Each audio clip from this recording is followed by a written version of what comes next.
Hello, friends. Welcome to Empty Cloud Monastery. I'm Aya Soma, and tonight I have a very special guest, Aya Brahmavara, who is currently here on our winter retreat at Empty Cloud Monastery. So we are taking a little bit of a break, a little week in between our intensive meditation retreats, and so I wanted to take the opportunity to introduce you to our special guest, Aya Brahmavara, who's practicing with us. The other monastics are currently in, taking an entire break from the electronic part of Buddhist Insights, but the two of us are here. So thank you, Aya, for joining us. Thank you for inviting me. And hopefully Aya will also be back at Empty Cloud in the near future. And so you'll see also more of her online as well. And good to see you, friends. Hello to Geeta, Sud, Kumu, Jayanta, and everyone else who's coming, who's watching. Hello to Jordan. And we can start with the questions since they're trickling in. So Geeta asks, can one end this cycle of suffering by skillfully using awareness, mindfulness, and noble Aryan wisdom in our daily activities that lead to stillness and emptiness? Would you like to address this, Venerable? I'll have a go. I would say yes. Yes. If we apply awareness, mindfulness, and wisdom to our daily activities, we're almost bound to learn from everything that's happening around us and to us within us. And, the wisdom will grow and the mindfulness may well grow. But I would also say that maybe we can consider the Buddha's teaching of the Four Noble Truths. And, he gave us the Eightfold Path. So there are other aspects, that we can also bring into our daily life to serve us on the path. So I'm thinking particularly of the Sila aspect, so right action, right livelihood, right speech. So this is something we can be also really aware of and working with. And actually it is in our everyday activities that we can look at our Sila and we can see how we can continue to refine it. And also, there's the energy aspect.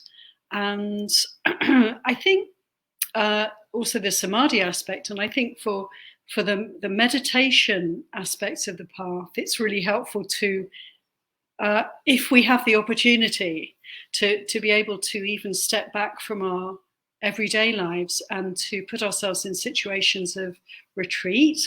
So to have a chance to really work on our meditation, work on developing right effort in this way, and to hone the mindfulness that we can definitely develop through everyday life.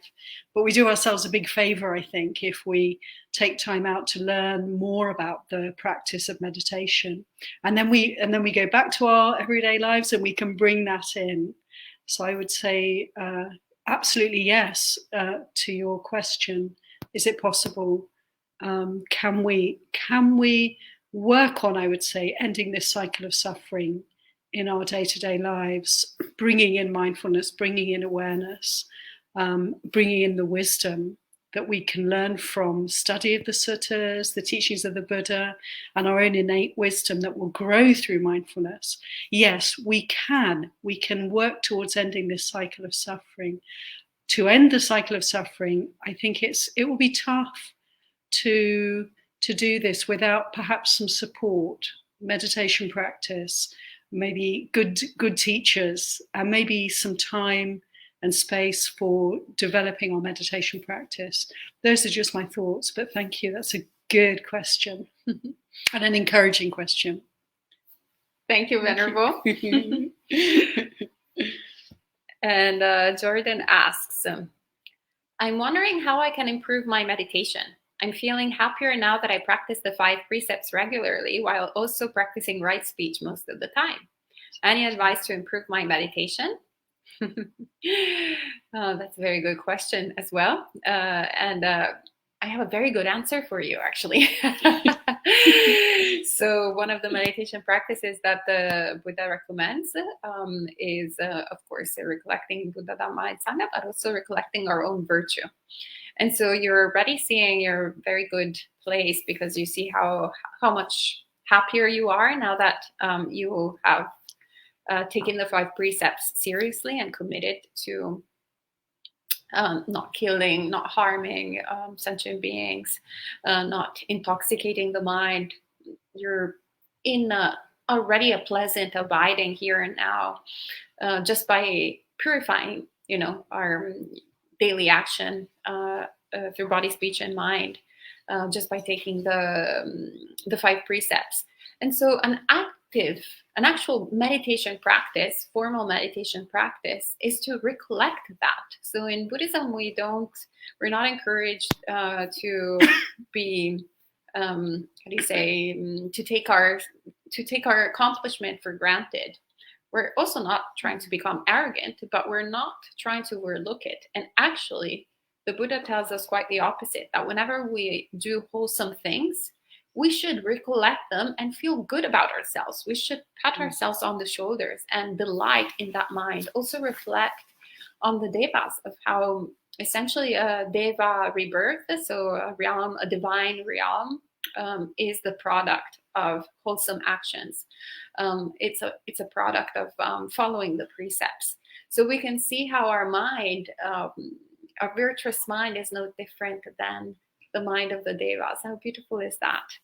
There's that we're just divine as well when we're practicing the teachings. So all of these actually recollections are a way to make our mind even more pleasant, even more happy. And a happy mind gets easily concentrated. So then it's easier for us to develop both shamatha and vipassana, and do all the other sort of meditation practices that are encouraged within Buddhism. So these are a few words that come to mind. But yes, recollect that. Recollect your own goodness. It's very good. And Gita asks, how can one know for themselves if they're heading in the correct direction while one is taming, training, transforming, and transcending the mind? After all, everything starts and ends with the mind. And we'll pass this on to Ayya Brahmavara as well, since Gita is one of our regulars and always gets to listen to lots of my answers. So she can have a new perspective tonight. Thank you for the question, Gita. It's a very good question, because it's really good to again and again to kind of check in on how our practice is going. So just to really assess and see whether we are actually becoming more. So I would say, is this practice giving me a sense of well-being? Is it giving me a sense of peacefulness? Am I less reactive? Do I find that my patience is developing, my tolerance is developing? And so there are many ways in which we can see whether there's benefits of the practice. And if we notice that we are getting more peaceful, that we're maybe a bit less kind of consumer orientated, maybe we're a bit less full of desire, we are a bit more contented with the way things are, and so on, then we can be pretty sure that, the direction we're moving in is the right direction. And conversely, if you find that actually I come away from my meditation practice and I'm really easily triggered, I'm finding I'm getting more irritable, or I'm just wanting people to leave me alone, or I'm not as peaceful, then maybe there's something about the practice that could do with looking at. And I think it's often really helpful to discuss with a teacher. And I'd like to refer you to the teaching the Buddha gave to Mahapajapati Gotami, his stepmother, who became a bhikkhuni, because she asked him a very similar question. And he gave her a whole list of different qualities. And he said, ask yourself, is there more peace or less peace? Is there more happiness or less happiness? And so on. And I can't remember Maybe Ayasoma can remember more from that teaching because she's really learned and I'm not. But it's a really good teaching. Is there anything you true. It's not true that I more learn or that I've learned, but you're very kind, Aya. But yes, it's I think the same teachings that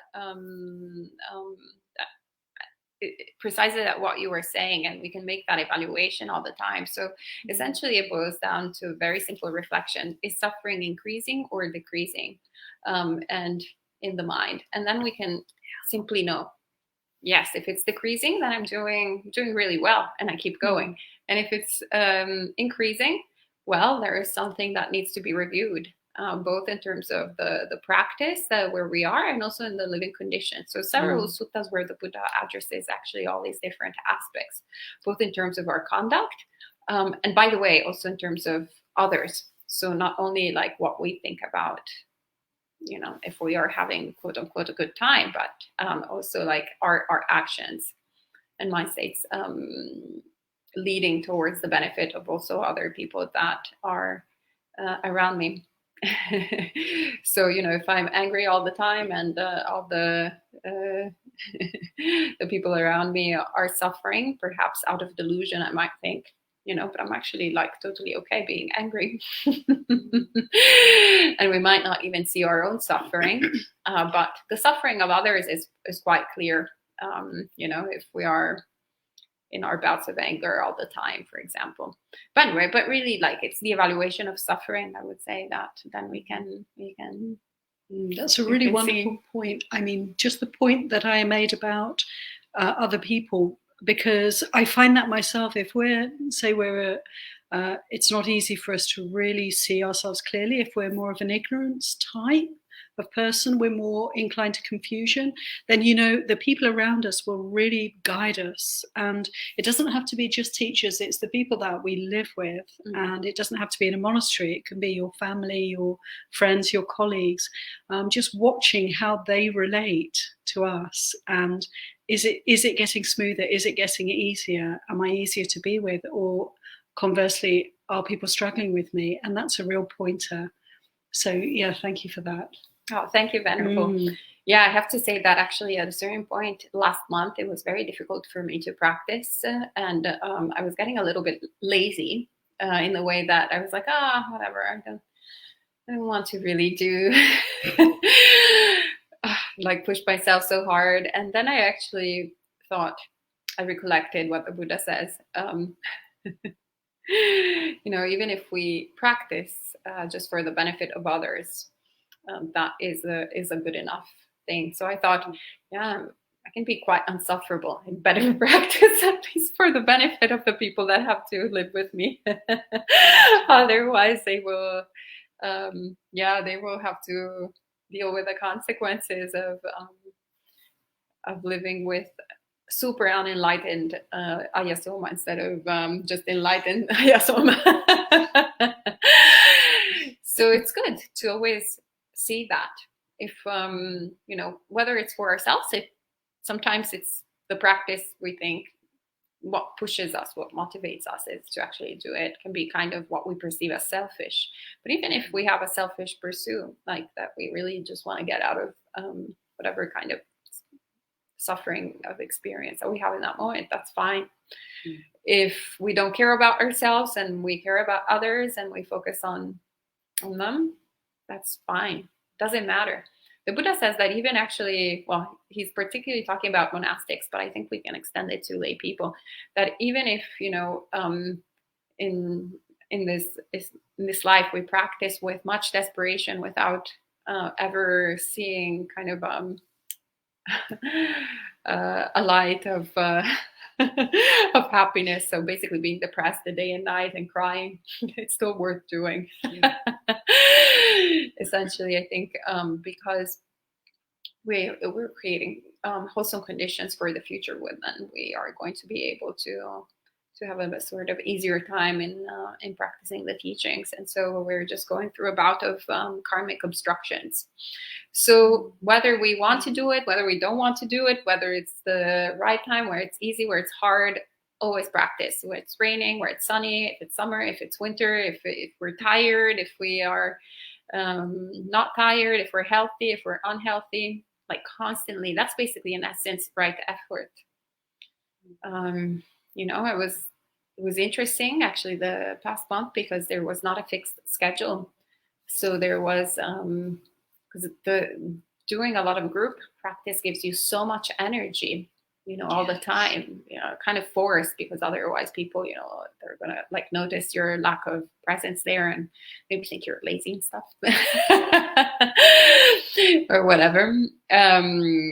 Or you will be self-conscious going like, you know, there can be like a healthy thing that comes, or just a support, you know, you're like, okay, I'm not the only crazy person putting all of this work in trying to purify the mind.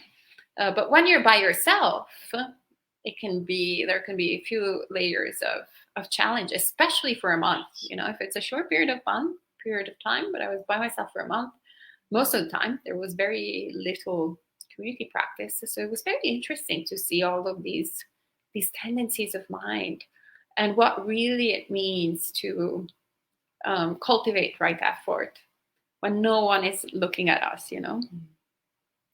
And then you're like, okay, push it, do it. Yeah, like it's a matter of life and death. Literally is, actually. Multiple lives and deaths. And Deborah asks, could you tell me what is meant by Aryan wisdom in the earlier question? Actually, I'm sorry, I think I skipped one. Is equanimity the same as Nibbana?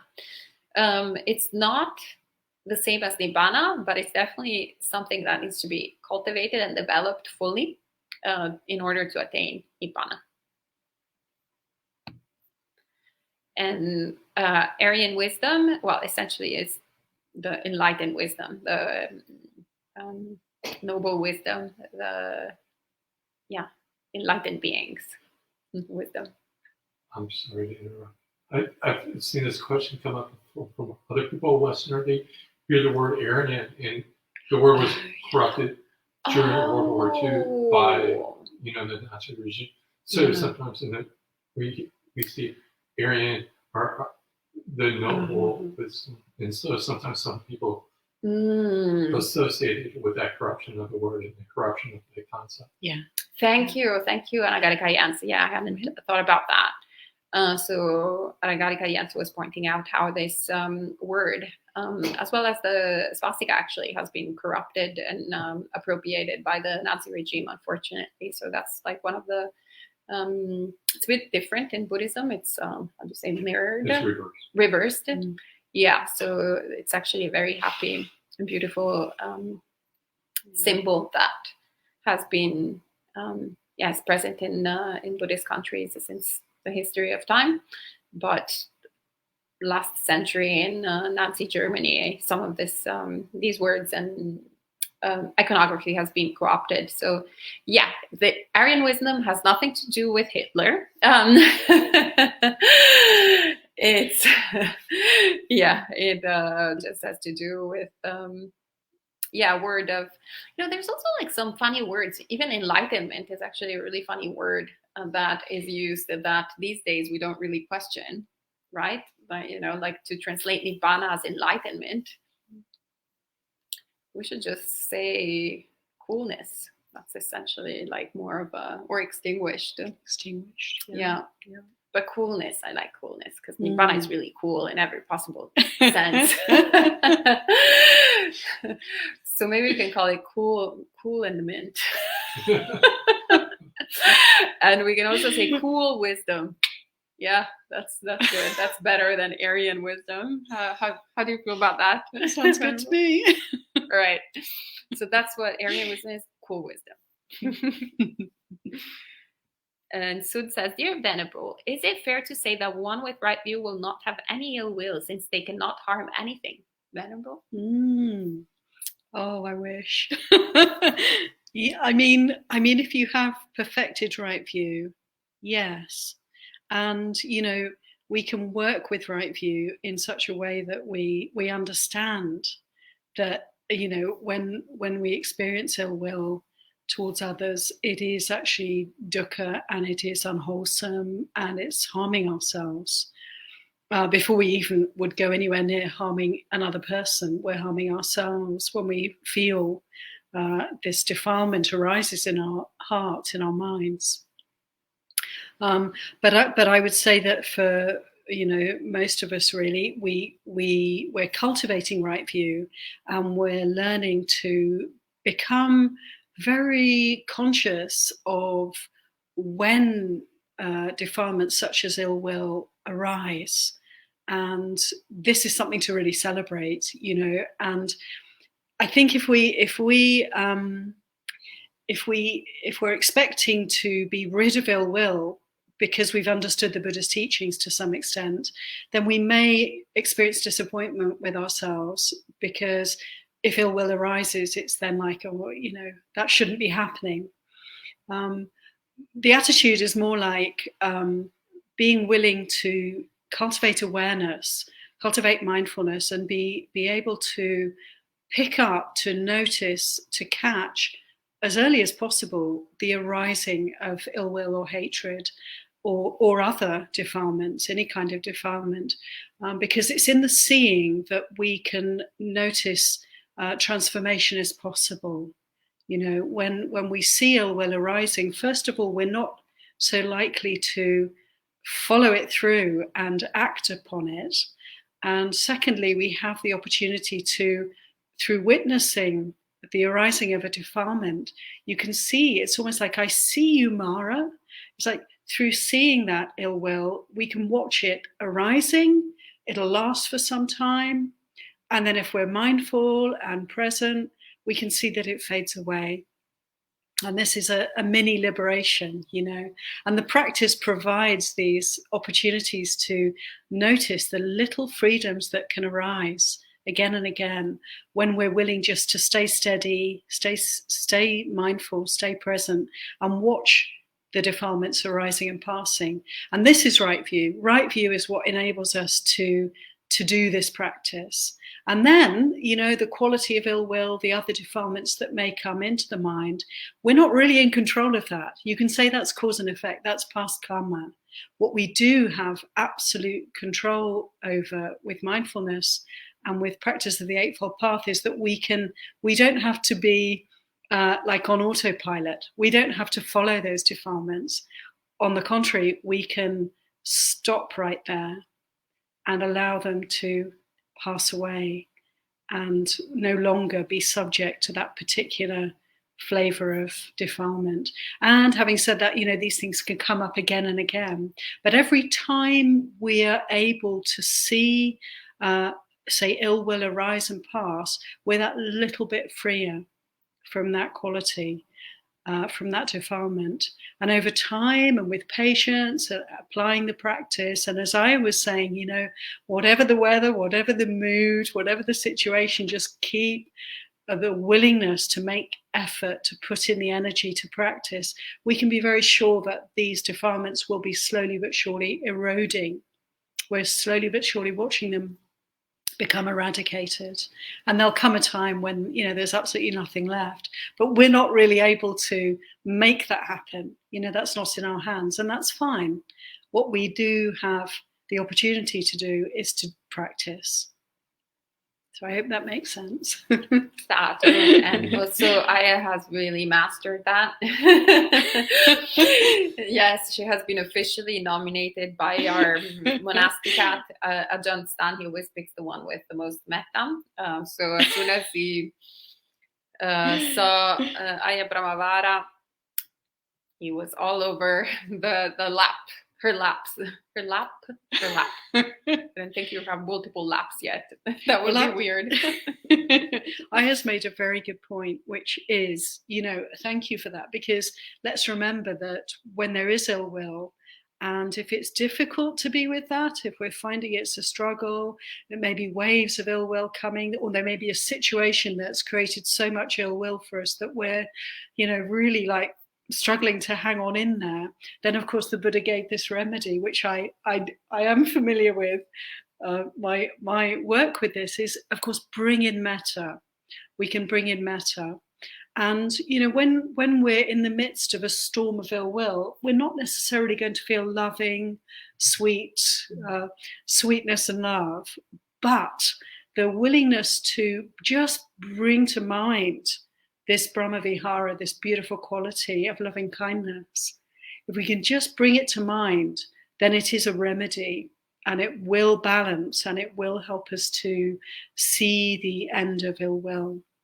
So metta is the great, not cure, but it's a great help in allowing ill will to not overcome us, to not, overwhelm us. Aya Brahmavara, the foremost bhikkhuni at metta. Very good. And Marielle says, does the Buddha ever talk about self-responsibility, responsibility of our actions and decisions, and responsibility for ourselves? Yes, everywhere. That's basically the teachings of Kamma. Essentially, the teachings of the Buddha and the teachings of dependent origination. The teachings of the Buddha are, we can say in summation, that there's nothing random, that everything happens for a reason. And we put those reasons in place. So instead of pretending that, we're the victims of both the good and the bad. We don't mind the good, as Venerable Robina Korten says. Robina Korten, like, we never question, right? Why great things happen, like we have food, why we have food if we have food, or why we have, good situations in our lives. We're like, yeah, give me more of that. Thank you, right? But then the bad is the one that we start questioning, and we go to the therapist and we start talking about all our, different sufferings and why this bad thing happened to me and this other bad thing happened to me. But we don't go to the therapist to ask them, hey, like, why are all these good things happening to me? We just totally take that for granted, like it's deserved. We own it. Like, yes, I deserve that. I deserve good health. If I have good health, I deserve whatever it is. I deserve wealth if I have wealth. We only go and cry, I don't deserve poverty. I don't deserve wrinkling up, and I don't deserve getting ill, and all of these things. So it's quite interesting.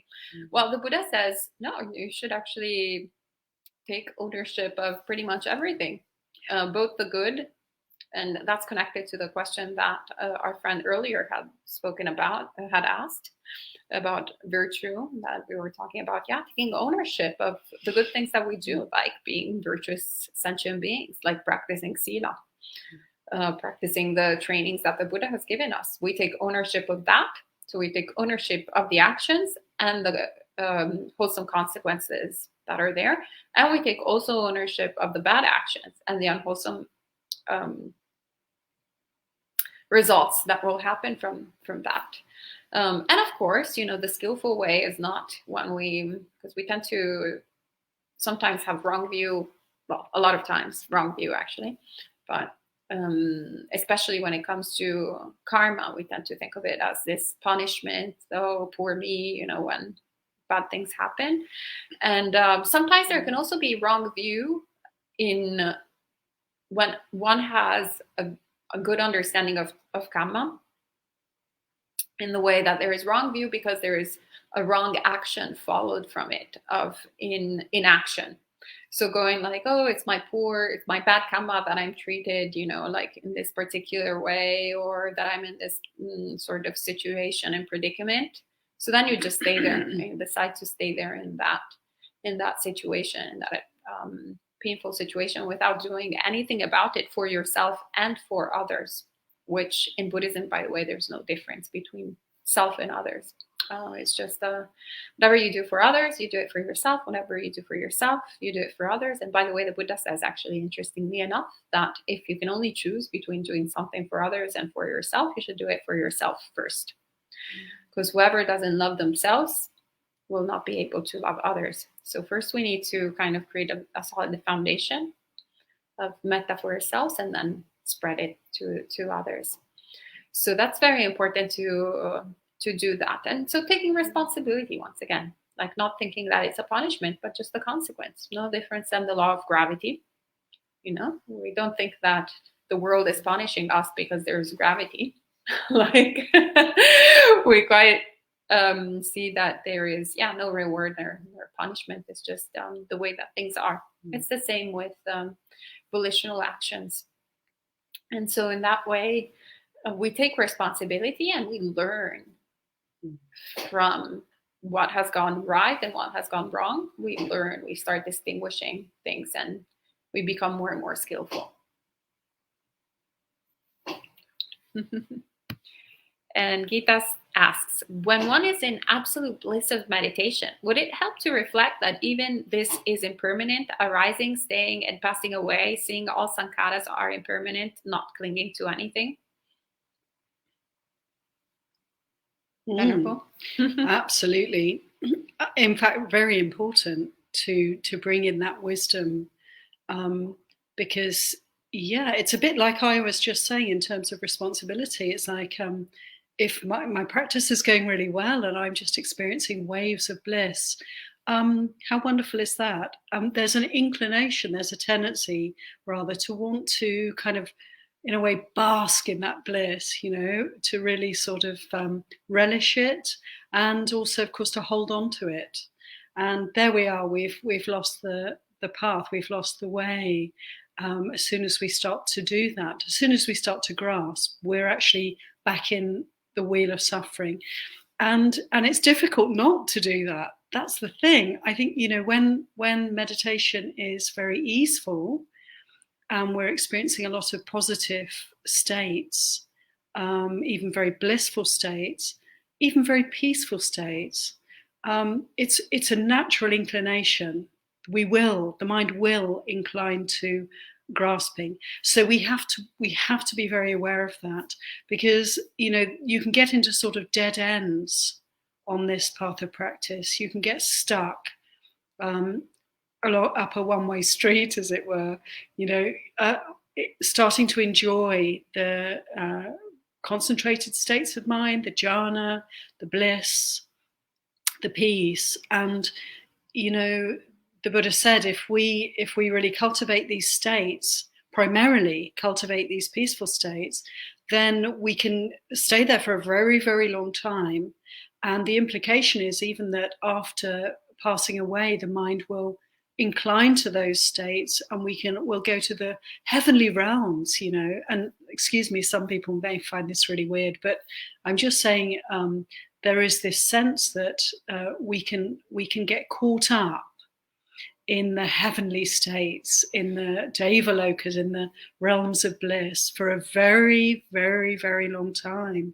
And this is not path. So it's a tricky thing. And this is where I think it's really helpful to have a teacher, because a good teacher will always encourage this wisdom that you're pointing to, which is such an important thing to know about, to encourage the wisdom eye that enables us to be willing to come back to the body, come back to the kind of search, the kind of willingness to face our, you know, it's like a house. It's like we live in a house. There might be this beautiful attic. It's absolutely heavenly, and we just want to spend all our time up in the attic, chilling out. But actually, there may be a cellar, there may be rooms down in the basement or in the downstairs of the house with some pretty dark corners, pretty dirty, you know. And there they are, and it's a bit embarrassing, really. We don't really want to pay much attention to them necessarily, but right effort and wisdom will take us to those places, and we need to sweep those places out. We need to clean them out. So with a good teacher and with a wise mind and cultivating wisdom, cultivating right view, we can again and again come to those places, even search for those places in the house that need some cleansing, you know, and then the mind will come back to that. And often the body is the place. This is our temple, this body. And it's like a repository. It's like the filing cabinet. It's like everything's here for us. The Buddha said the entire universe is to be found within the framework of this mind and body, didn't he? And so this is the place where we'll find everything we need to know about this heart, this mind, and we'll be able to do the cleaning work. So it's great to have, easeful, blissful meditation, but let's not stop there. Don't get complacent about that. And it's just what I was really saying in relation to the other question. It's like, come back to take responsibility for what else might be there. What else might our work be? What else do we have to look at? Yeah. Sadhu, thank you, Venerable. And Kumu says, I found that by being relaxed and less forceful in the practice, the progress becomes more effortless. In other words, be less rigorous and apply joyful awareness while keeping sila. Any thoughts? Yeah, we need to learn how to, actually, there's my favorite Zen saying of the teacher that goes, the student that goes to the teacher and asks him, give me a teaching of a lifetime. And the teacher says, an appropriate response. So we need to understand what is an appropriate response in every single moment. And that's, product of wisdom, essentially. An enlightened being will always have an appropriate response. The Buddha would always know, for example, the appropriate teaching that every single sentient being who was interested in the Dhamma needed to hear in order to make progress towards awakening. So it is really an incredible thing to hone, and we can start honing those skills with ourselves. So it's not that there's either that one needs to be forceful or one needs to be relaxed, but rather there is an appropriate time to be relaxed and an appropriate time to be forceful. Yeah. And we need to understand, like kind of what I was saying earlier. For example, mid-retreat, I was a little bit lazy. Like I had that moment of laziness that I was like, I've been already like doing a lot of practice for 2 weeks. Like I had a moment where, there was also a few defilements coming up and I didn't really want to look at them. It wasn't the blissful practice, as saying it was more on the Vipassana part. And so my mind was kind of, getting a little bit in the kind of fight with the defilements were fighting with one another. So I was being a little bit lazy and I'm like, well, no, actually put effort into it. So I pushed myself. But actually, as soon as I had arrived at the retreat, on the other hand, I was in the opposite mode. So I was like, I was kind of almost trying too hard. I was like, I have to like enter fourth jhana, this like retreat. I have to like put as much effort as possible and try too hard. So then after a while, I was like, okay, you need to relax a little bit, Ayasoma. It's not about, we're constantly relating to everything that we do with acquisition. And I'm like, even like spiritual practice now is acquisition, like jhana, second jhana, third jhana, fourth jhana. Like let that go, that it's not particularly useful. Or also the expectations, my practice should be in this way or this other way, right? We always want to control. So that was the time to loosen up. Another thing that comes to mind was actually when Bhante Sujato came to teach with us a few years ago before the pandemic. Actually, right before the pandemic, he was in New York City leading a retreat. And I think someone asked him a question along those lines, but talking about the Thai masters, of how they, are pretty, when you read accounts of all the Thai masters, like they can be very forceful and pretty intense with their students. And so the person that was asking to Bhante Sujato was like, well, it seems like we should put, we should be really like, like putting all this manly strength in the practice. And he smiles and he's like, and because we read all these talks that were given in Asia at that point and time with a particular audience. And he's like, if someone listened to the Dhamma talk that I've been giving here in New York City, they would probably think that all these, that all the New Yorkers here are so relaxed and chilled because every 2 minutes I'm telling you to relax and chill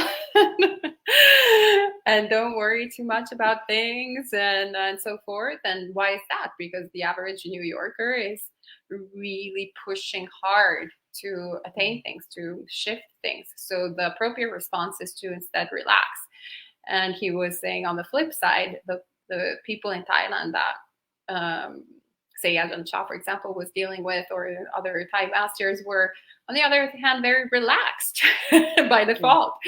So they needed some, extra stamina so that they wouldn't just, spend their time dwelling in, as Venerable was saying, in just the blissful mind states of metta and like being like, oh, this is so great, but actually challenged a little bit more their conditions. So yeah, if you feel that right now you're making more progress by being a little bit less forceful and more relaxed, then that's very good. Keep on doing that. Then there will be a time when that will change, and then you will get comfortable, and then adopt something else, adopt a different technique. That's why we say non-self, because there is not a permanent self. There's no permanent Kumu that only needs relaxed approaches, and there's no permanent Kumu that will always make progress with those conditions. Everything is constantly changing. And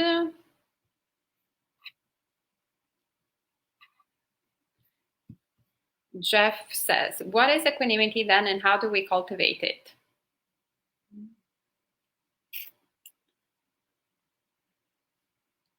Venerable? Yeah, Sorry. That's a great question. Equanimity is this wonderful quality of kind of evenness. It comes up again and again in the Buddha's teachings, and it's one of the 4 Brahma Viharas, which is the divine abidings. So we've talked a little bit this evening about metta, loving kindness, and the others are compassion, karuna, mudita, joy, and upekkha. This quality of equanimity, the Pali word is upekkha. And it's also one of the factors of enlightenment. It's the culminating factor. So it's a very important quality. And it's not some distant, high, unattainable state. It's something that we can all cultivate here and now. And it is this quality of the kind of willingness to just be with our experience without making a problem over it. The ability to be aware and to observe, like earlier we were talking about, say, ill will arises, or greed arises, or confusion arises, whatever arises in the mind, to be able to just be present with that and not to be ruffled by that. So it's really, in some ways you could say it's like the witnessing quality of the mind, the ability to be present, the ability to stay steady, to have a balanced awareness that's not tipped and tilted by our experience. And actually, this quality grows as we practice, and meditation practice is really helpful for cultivating equanimity as we experience so many different things going on, like on Aya's retreat, like when we're on retreat here, it's like the body's bringing up all these different, we're aware of so many different feelings in the body, different emotions, memories coming up, many, many defilements arising and passing, moods, states of mind. So when we meditate, we look as if we're very still, don't we? But we know that within us, there's so much often going on. And even if there isn't, even if there's nothing much going on, we can feel bored, we can feel restless, we can feel sleepy or dull. And all of these experiences, as we're meditating, this quality of equanimity comes into play, just the willingness to be present with what's happening now. And as this quality of equanimity, this evenness and steadiness of heart, steadiness of mind, as it grows, what I've noticed myself, and I'm certainly not the most equanimous person, but there has been a sort of development of this quality. And what I've noticed is that the more equanimity is present, the more it's possible to perceive. So it's the more sensitive we are. So it's really very different from being indifferent. You know, it's very different from not really caring or not really being, when I say not to be ruffled by experience, it's not that we're not touched, that we're not intimately here with our experience. So it's a quality of great sensitivity, even within the experience, that is yet not shaken by it. So this is Upekkha. This is a divine abiding, place of the gods, you know, but a place that we can most definitely get to know, and something that quite naturally develops with our practice. It's one of these enlightenment factors that actually some qualities diminish as we practice, like ill will, we were talking earlier, and we can notice that certain qualities quite naturally develop and increase, and equanimity is the most important, in a way, is one of those. Thank you for the question. Thank you, Venerable. Yeah. And Julie asks, is it disrespectful to listen to a Dhamma talk sitting on a comfy sofa versus sitting in the lotus position? How about for listening to a Q&A with Buddhist monks? So, well, you know, back at the time of the Buddha, there wasn't really internet and live streams. So there's not, that etiquette has not been really developed throughout the centuries. But usually,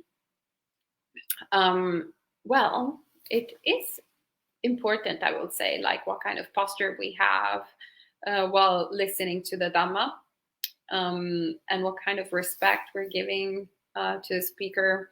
It doesn't really matter, in my opinion, whether you're sitting on a couch, for example, if that is the place, etc. But how are you sitting in the couch, so to speak? Like, what qualities of mind are in your mind there? And is it like, okay, now I'm listening to the Dhamma, and then maybe I'm getting a little bit bored, so now I'll just open this TV show, and then I'll like go to this other, I don't know, thing on YouTube, and then I'll go back to the Dhamma, and then I'll go back to this other thing. We can be very distracted and use it as a product and a commodity. So then even if you're like in the most perfect position and that is by the book, it doesn't really matter. But if you are on the couch and you are actually listening with, you know, with open ear, paying attention to the Dhamma with vital concern, then that's definitely a very good way. And it's respectful towards yourself and whoever is sharing the Dhamma, but most importantly, towards the Buddha, the Dhamma, and the Sangha. And that's the foremost. Those are the three jewels that we should lift up. But in general, if we are in person with the monastics, with the monastic, like you know, senior monastic, we always try to put ourselves, you know, in a kind of lower sort of position, and a position of humility, humbleness. We see in the suttas, for example, that actually monastics would refuse to teach lay people who had an arrogant sort of display. So in certain places that will happen too. You know, in the West, it's a little bit more relaxed in general, but it's not necessarily the form per se, but rather what is that form conducive towards. So if one takes on that habit of being humble and listening in a very respectful way, and just cultivating these wholesome qualities of mind, whether the speaker is, you know, the senior Ajahn or the person that has just ordained 2 seconds ago, then that becomes a beautiful ornament of mind that will create very conducive opportunities to listen to the really good Dhamma. So that's what the Buddha says over and over again, you know. The more we cultivate wholesome mind states, the more we naturally, it's like a magnet. We create the magnet that is the right match for the good Dhamma. And that's it, essentially what we want to do, to be able to identify the really the enlightened bhikkhus and bhikkhunis that can through which we can listen to the Dhamma and see them embody the Dhamma as well. And that's very good karma.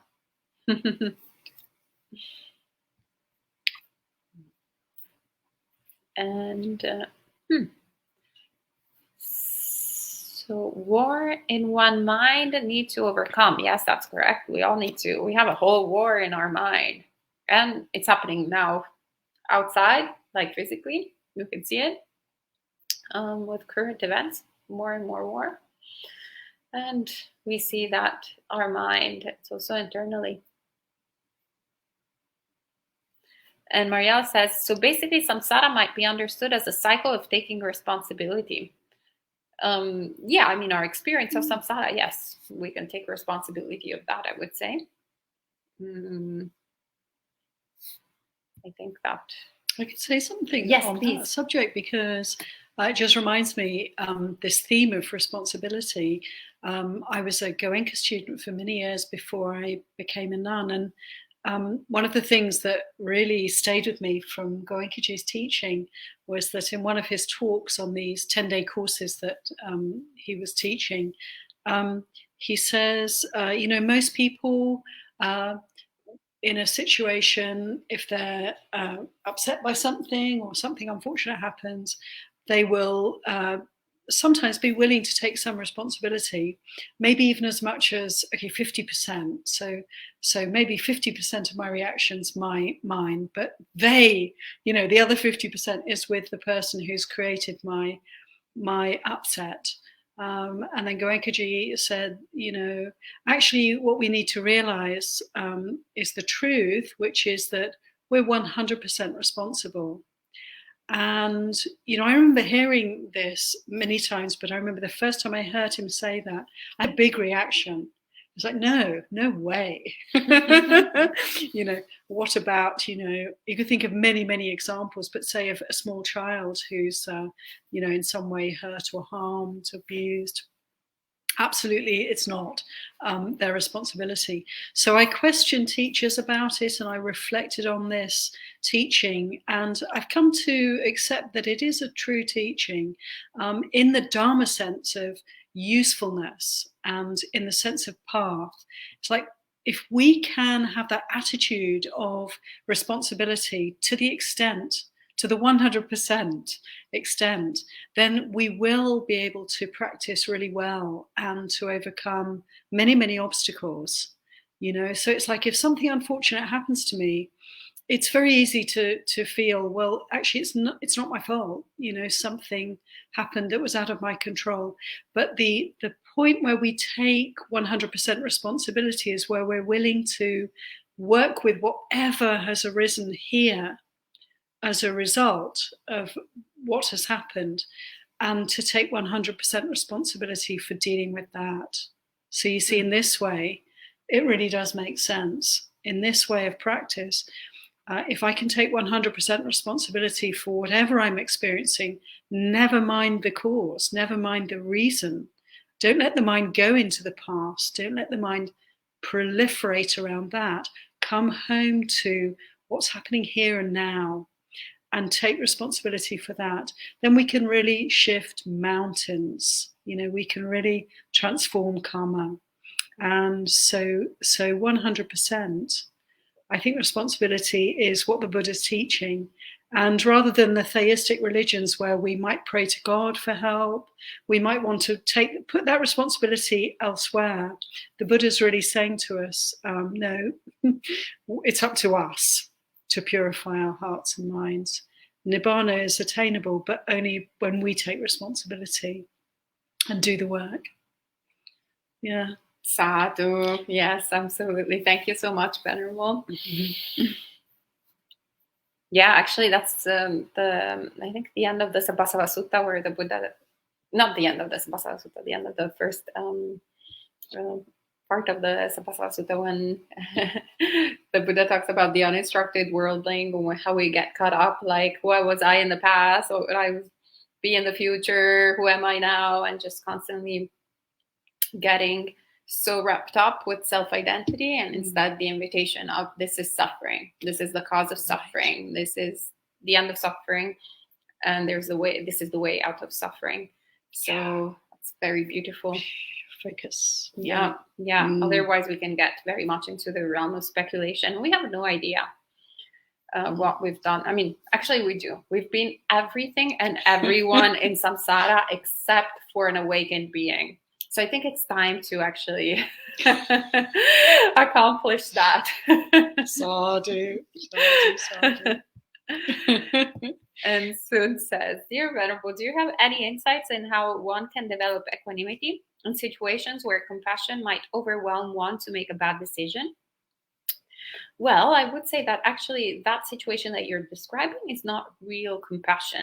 So it sounds more like either pity or other types of emotions that are the near enemies of compassion. Because compassion actually is, one of my favorite translations is not of karuna, but actually anukampa, which literally means trembling together. So understanding the precariousness, of it all, and how we are all trembling in samsara together. And that's when you meet someone, you don't feel sorry for them, but rather you understand that dukkha is an experience that we're both having. And in terms of one developing equanimity, well, equanimity is one of the most difficult for some people to, definitely was very difficult for me to develop. Obviously, I'm not fully awakened, so there's still work to be done, but definitely incredible practice. So I'll tell you, like, the moments of my success, like an example of success of when I was like, this is much closer to coolness, coolment, as we started to reframe it, as any kind of behavior that I've had or any kind of experience that I had in the past.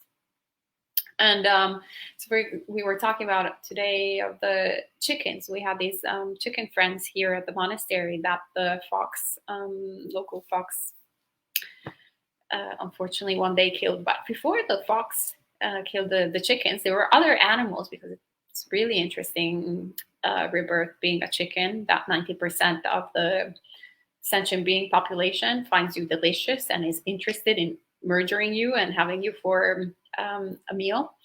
So there were like the hawks interested in the chickens, the dogs interested in the chickens, like all sorts of sentient beings, and the raccoons, the fox, they were all competing. But one day it was the time of the dogs, so that they walked inside the property of Empty Cloud, and I heard the chickens going crazy. So they start yelling and being extremely agitated, naturally so, because they were that close to being killed. And I was indoors and I realized what's happening, and I come out, and in the past I would have like started yelling maybe, or crying, or doing something really very emotional out of distress. But instead, in that precise moment, there was an appropriate response, like a fearless response. I went up to the dog, I told them to stop. And for me, it's a big thing because I'm usually afraid of dogs, or I was usually afraid of dogs. So I just assessed the situation, saw what was happening, went there, and had the equanimity, which once again, it's not indifference, as Venerable was explaining earlier, but rather is full understanding, being fully present. So it's kind of like walking on like an acrobat, that you have to balance yourself. And usually in life, we're either like going in one way or the other and constantly falling and breaking ourselves. So with Buddhist practice, we're learning how to be balanced on the string, like an acrobat. And so in that moment, that was a moment of success, where in fact I was able to protect the chickens while they were having like the kind of heart attack. I wasn't adding to the suffering, but rather there was a situation of peace. And another situation where I was successful, where there was also the element of compassion in a different way. Obviously here with the chickens, there was a compassion of like understanding the pain and suffering that the chickens were going through, but also understanding that the dog was going out of his own instincts. Like there was nothing, he wasn't trying to be particularly evil towards myself or others or even the poor chickens. Like he had never met them. It was not personal, but it was just, yeah, you know, the conditions that were there, that he was a dog who has predator instincts towards birds. So fully clearly there you have compassion. You see, yeah, you know, also the dog doesn't want to suffer. Chickens don't want to suffer. I don't want to suffer. And it's the same when, you know, I was, on the other hand, the chicken of the situation. Another successful situation episode where someone started abusing me verbally.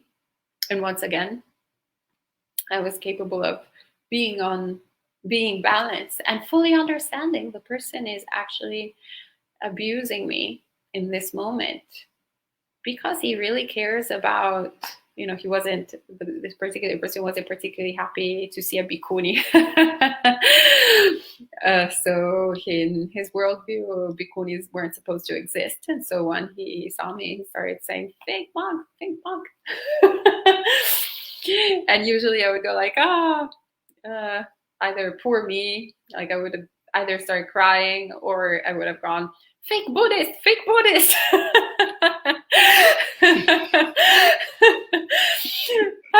That fake monk, you fake Buddhist. How is that the way to behave, no? And being quite angry. But in that moment, I was actually really able to tremble with him and understand I really care so much about Buddha, Dhamma, and Sangha. Like I understand that anything that I would see like being a threat to Buddha, Dhamma, and Sangha would make me upset. He is coming out of this. He has never met me. He doesn't know who I am. Like there's nothing personal to Ayasoma. He is doing something unskillful and harmful just out of his love for something quite precious that I can relate to. So yeah, I was like, we're trembling together here in samsara. So the only thing that was in my mind was pure compassion and also like common sense. So I wished for him to be happy and peaceful and left.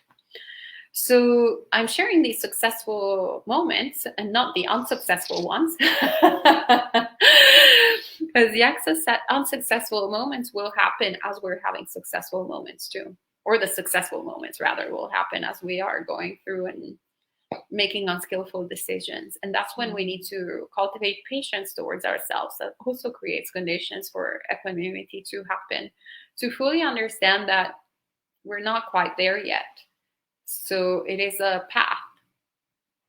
And so while, you know, being on the Noble Eightfold Path, it's going to take a little while. So there's going to be a lot of greed, hatred, and delusion and a lot of difficulty. But we keep on practicing. And no excellence can be acquired without constant practice. So this is how you develop equanimity, by constantly practicing, constantly doing a lot of meditation. As Venerable was sharing earlier, that starts slowing our experience. So then we can catch the moment where we're making a decision rather than us completely bypassing even that moment and not realizing that we have even a say in it. Or like, oh, you know, how many people say I just like was blinded by rage, blinded by anything. And then in hindsight, one has regret. In hindsight, one has, oh, that could have been like handled more skillfully. So meditation practice is very important. Paying attention to all those neutral feelings is extremely important. So then we start paying attention to what's actually really happening. And then we're like, okay, now different response, different karma. Finally, a different outcome. Yes. Instead of repeating the same thing over and over again, hoping to like have a different outcome. It was so ridiculous sometimes, right? Like keep stabbing myself, like, oh, why does blood keep on spilling? Oh, I just wish I could be happy all the time. We don't even realize we're doing that. And then once we realize, we're like, okay, yeah, I know better than that. Like, oh, happiness. Relief, at least. Yes, relief. Right? It's just really as simple as that. But our habits are so ingrained that it's difficult to even know what we're doing.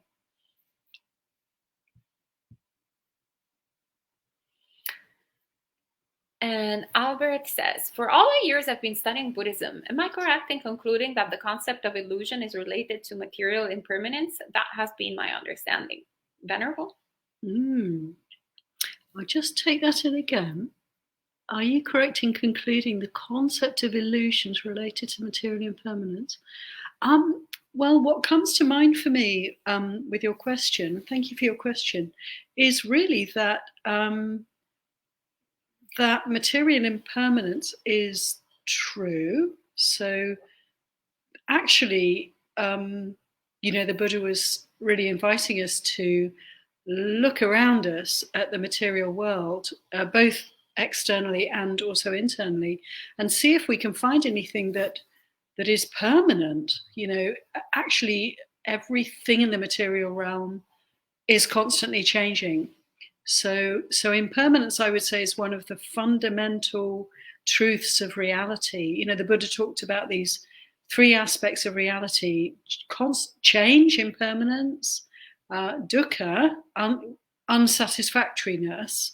We're not going to find perfection in this realm, and anicca, anatta, which is like impersonal, the impersonal quality of experience, or you could say not self. We can't find a lasting self, and this relates very much also to impermanence, because the Buddha would often question his disciples, at the time, can you notice anything about your experience that's permanent? No, not really. The body's constantly changing, perceptions are changing, feelings are changing, thoughts are changing, even consciousness is changing. So if everything's changing, can we call anything that we're experiencing me or mine or myself? So this quality of impermanence also naturally leads to the understanding of not self, that we can't hold on to anything. So I would say material impermanence is an aspect of reality that we can come to really explore, and the way to explore it is through looking to see if there is anything that's permanent and lasting. Let's see if we can find anything, and really examine quite scientifically, investigate. And it would seem that there is nothing permanent in this realm. So impermanence is not an illusion, but I guess the illusion comes in when we think that anything at all is permanent. And it may be that you're referring to, the Buddha talked about the vipallasa, these distortions of view. So we're actually programmed to see permanence where there is no permanence. I know this very well myself. This body, it seems so solid, it seems so reliable until it isn't, and I've noticed as I get older, it becomes easier actually to experience impermanence in this body, that this body is changing all the time. It's actually breaking down. Decrepitude is creeping in, and that's actually quite helpful. It's quite a reality check, So we will tend to veer on the side of illusion in seeing permanence where there is actually no permanence, and this is the illusion. But don't take anyone's word for it, is what the Buddha said to us. Don't take my word for it. Just check it out. See for yourself. So this is a great meditation and a great way actually to practice in everyday life when we can't be sitting on the mat with our eyes closed, is just to observe impermanence, observe change, observe the fleeting nature of our experience in everyday life. And this is really to see this is to grow in wisdom. And in seeing this, we can see the other aspects of reality also, the unsatisfactoriness of a situation where there's nothing that stays the same. There's nothing that we can rely upon, and also the non-self quality, because everything is moving away from us, even as we try and hold on to it. How can I hold on to anything and make it mine, make it me, make it myself? So these three aspects of reality are great to contemplate, and impermanence, I think, is the easiest one and the most apparent, the most obvious one to really look at. So I hope that kind of meets your question in some way, and if it's not meeting it, then let us know. Thank you, Venerable. I'll just add, actually, there's a sutta in the Nidana Samyutta that is one of my favorites, where, because I want to bring it up just because you put the emphasis on the material impermanence. And so that sutta is basically where the Buddha starts and talks about the uninstructed worldling. And he says, the uninstructed worldling, after a while, might start see this body, with its 5 aggregates. No, sorry, this material body, not the 5 aggregates. The 5 aggregates we should see as as impermanent, but like the material body as impermanent, as not self, but as dukkha, right? As suffering. But actually, this body can be seen standing for 1 year, 2 years, 10 years, 20 years, 30 years, 40 years, 50 years, 100 years. Sometimes, like, actually hardly ever changing, he says. I was shocked. Like, wait, what do you mean? All this work about, like, observing the impermanence of the body. And how is that the reaction? How is the work of the uninstructed worldling? And then he follows up by saying, but when it comes to essentially the immaterial, so the consciousness, perception, all the different sankharas. So, like, well, what we think really, my thoughts, my ideas, my emotions, this being here and there. It's very difficult to see that as non-self. It's very difficult to see that as not changing, etc. But the Buddha says, actually, all of that is constantly changing in every single moment. So the uninstructed worldling, paradoxically, uninstructed worldling means basically all of us, whoever is not, fully a path of awakening, then essentially, we are identifying with what is the least identifiable, yet that is the strongest, it's the one that captures us the most. Isn't that interesting? It's so funny. I remember it was like that one big slap on the face that the Buddha gave me because I was getting so arrogant with my practice. I was like, I'm pretty good, I haven't been like practicing for that long, but I already like see this body as impermanent. As I can see how it's not really self. I'm making a much progress, I think, in a few years, given me. I got it right. And then I remember reading that sutta and the Buddha slapping my arrogant face with a lot of compassion and going like, oh wow, still like a lot of things, work to do. And Michael says, I'm almost finished with the middle length discourses. What do you recommend reading next? Well, it depends on what you're feeling like. So if you feel very nerdy and you want to explore, like, for example, one topic for a long time, then you can go with the Samyutta Nikaya. So, like, you will have million suttas of dependent origination, one after the other, over and over again, or like a million suttas on the 5 aggregates over and over again. But it can be a little bit repetitive, but also great. I love the Samyutta Nikaya. If you want a little bit more diversity, in the sense that there's a lot of different things that can happen, like different subjects that can happen, is the Anguttara Nikaya. So that's also pretty good. Significantly larger, but quite charming. So it's divided by numbers, but the subjects are constantly changing within the numbers. And you can also pick if you want short suttas or long suttas. Mm. And Venerable, do you have any recommendations? I think I would have said the same thing, Aya. Okay. There's another one that comes to my mind when you ask me that, which is the Sutta Nipata, which is in the Khuddaka Nikaya collection, the kind of miscellaneous or quite extensive number of volumes, but smaller volumes. The fourth of the 5 Sutta Pitaka baskets, Khuddaka Nikaya. Anyway, Sutta Nipata is the name. And I really like it, because it's, older. It's has the flavor of really early Buddhist teaching, quite a very authentic flavor. And there's some wonderful teachings in there, different people asking the Buddha questions, different people that the Buddha meets. And a lot of it's in verse form, but tremendous Dharma. So that's a very nice one. It's quite a slim volume compared to the other two. Yes. If you want something smaller as well that you can carry around. Thank you, Aya. You're very compassionate. Like, yeah, get this. But those ones I actually would have said first, the Samyutta Nikaya, Anguttara Nikaya. It's a natural thing to go to those ones next, really. Continue the study in that way. Yes. So, yeah.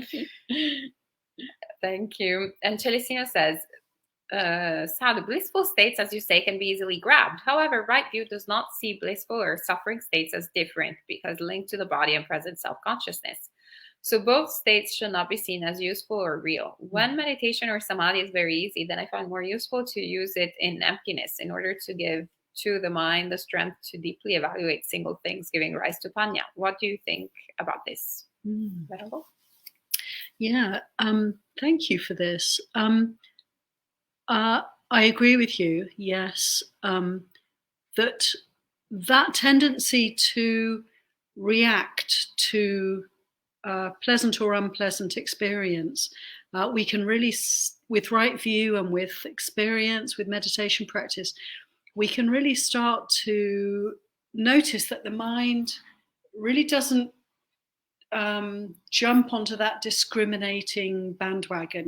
We don't judge our experience so much as pleasant or unpleasant. We can very quickly see it all as grist for the mill. It's all like, whether it's pleasant or it's unpleasant, this is how it is. The most important thing is that I'm aware of what's happening.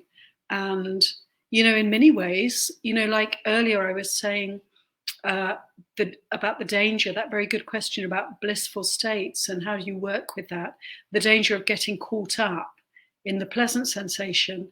It's interesting that, in fact, when the mind is experiencing unpleasant feeling, or the body's there's unpleasant feeling in the body, this can often be a lot easier to work with. So it's funny, you can even have a sense of welcoming unpleasant feeling because one can know how to work with that quite easily and smoothly. And when pleasant feeling comes along, a feeling of, oh well, okay, watch out, but almost it's not relished in the same way. So I think this is a natural development in our practice, that we stop, the roller coaster ride of pleasant to unpleasant with a little bit of neutral in between, maybe for a second, and then back up and down the roller coaster ride. I think this really does start to smooth out. We talked a bit about equanimity before, and this quality of equanimity is this seeing, in a way, or this experiencing an evenness of mind, whether we're experiencing pleasant or unpleasant. So in this way, I think, yes, both states can be seen as useful. You said, let me just come back to your question. Yeah, both the positive, the negative, the pleasant, the unpleasant should not be seen as useful or real. Well, I think, what is reality? I think it has to be whatever we're experiencing right here and now. That's reality. And there can be a flavor of pleasant or unpleasant. Ultimately, it's not real. But we can just know what's happening and allow the mind of equanimity to really not be caught up in the roller coaster, but to have this evenness. When meditation or samadhi is very easy, then I find it more useful to use it in emptiness in order to give the mind the strength to deeply evaluate single things giving rise to panya. I'm not quite sure that I can fully understand that question or what you're experiencing there. But when the mind's concentrating really easily, I don't know, I'm not sure quite what you mean about using it in emptiness. Any idea, Aya, what that might, or maybe you can come back to us. Well, it would be good to have a kind of longer conversation, but I mean, if you see that there's progress, and once again, is there a cessation of suffering? I mean, decrease of suffering. Then is the mind more stable, more concentrated, is sati improving, mindfulness improving? Then do whatever works. So if you feel like your practice is working, then I would just keep it simple, because otherwise we can get a little bit too intellectual, especially if we start using all these terms. Do come back though if you want to clarify or try asking in a slightly different way. Sorry, I can't quite meet that. Yeah, that's difficult a little bit without, with this format when it comes to like specific meditation instructions. And Michael says, speaking of being relaxed, what's the proper way to bring up antidotes when noting thoughts? A teacher said that if you try to push the antidotes too hard, then the mind becomes restless. Well, I don't personally practice the Mahasi method, so I think that's what you're talking about with noting thoughts. So I wouldn't be the best person. I don't know if Aya, you have experience with the Mahasi method? Not really. I mean, noting thoughts, yeah, and then bringing in antidotes. Just the one thing I would say is that, the most important thing is the noting, and bringing in something else to counter or to remedy. That's like a sort of, in a way, it could lead to restlessness because it's a little step away from the present. To bring in strategies and have techniques and methods to work with whatever we're experiencing. The most important thing is to know what we're experiencing, to be with that. So maybe, to be willing to just be with those processes, those thought processes, without actually trying to do anything about them. Would reduce that restlessness, and leaving the remedies aside, but just being with the thought processes. I find it personally quite difficult to meditate on thinking because there's such a tendency to get caught up in the thinking.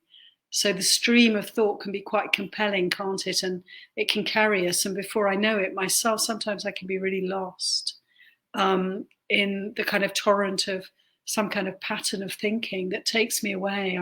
I'm just, it's like a flood carrying me away. So I would say that if you're working with mindfulness of thoughts and there's restlessness, it all sounds quite busy to me, and it may be helpful to actually come back to the body and let the body be an anchor, and that's a sure remedy. Just to ground. It's almost like bring the energy down from the head and let it come into the body and earth itself. That's just what comes to mind with your question, and I hope that's helpful. Thank you, Venerable. And Joe asks, what is the best time for meditation in a day? Right now. It's always that one. Good to see you all, friends. And Maria says, what's the name of the book? Can you write it here? Oh, yes. Thank you, Aya. Of course. And then, so it's in the comments. I guess that's the book that was meant. Yeah. Yes. Okay. And Sud says, so is it better, venerable, to just keep practicing, and perhaps wherever we are on the path, we will be in a good place. My problem with this is, how does one let go of fear of the lower realms? Fear, because if you haven't seen at least stream entry, then one can end up in the lower realms. Where does this fear come from? Well, the fear, yeah, of course, it's real, because it's a real possibility. So yeah, just by practicing the Noble Eightfold Path full-heartedly, and seeing danger in the minor faults when we are cultivating sila.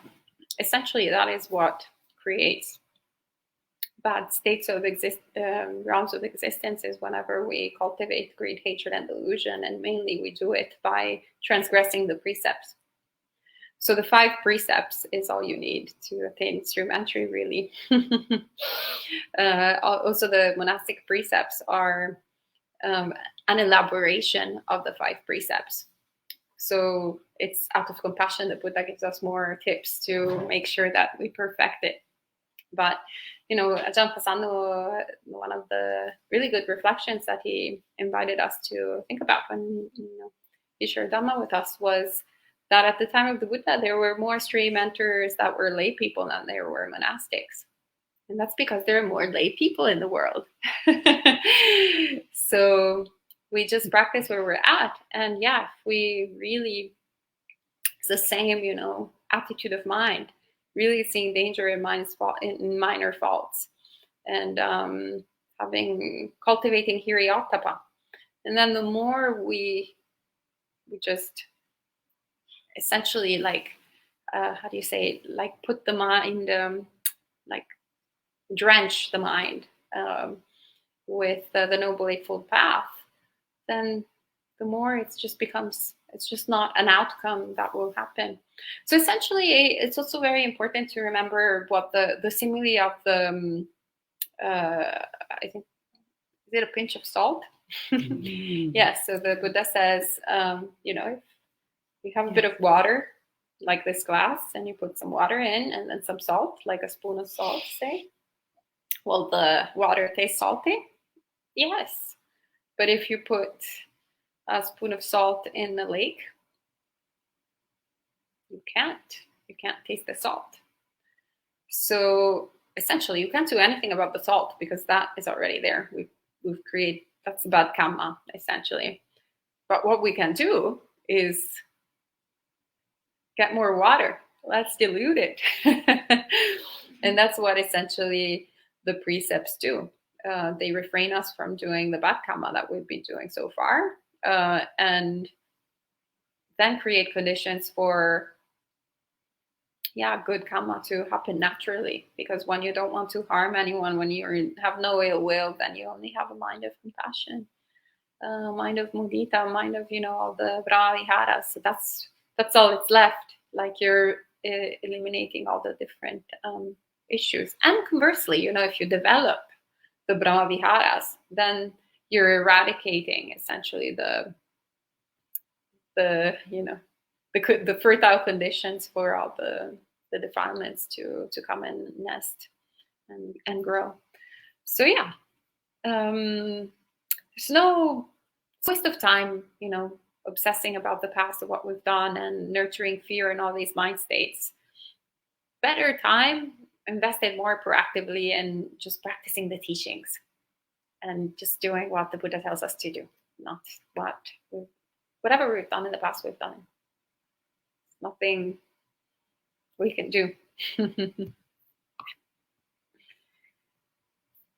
Oh, great. Michael says, I can relate to engaging in thoughts too much. That was very beneficial. Thank you. All right, wonderful. And 8:59, right on time. We are ending this evening, actually 1 minute early. All right, so thank you so much for joining us this evening and asking all these good questions. We will be returning to our retreat this weekend, so we will disappear.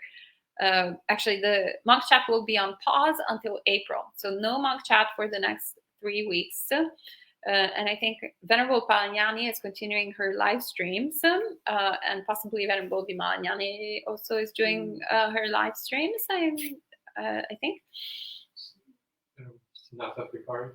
And I don't think for the next month. Yeah, it's just these two venerables, and there will be a lot of recordings from our previous life within this life of Buddhist insights. So all the different venerables that have shared teachings. So there's definitely Venerable Bhikkhu Bodhi, Japuna Dhamma, Aya Dhammadipam. I think there is some. Yeah, there's lots of different both bhikkhus and bhikkhunis. Don't remember exactly which one in order, but you can tune in at the same times and they will be there. All right, so may you all be well and happy, and may all good things come to you, and we'll see you again in April. Be well. Sadhu, sadhu, sadhu.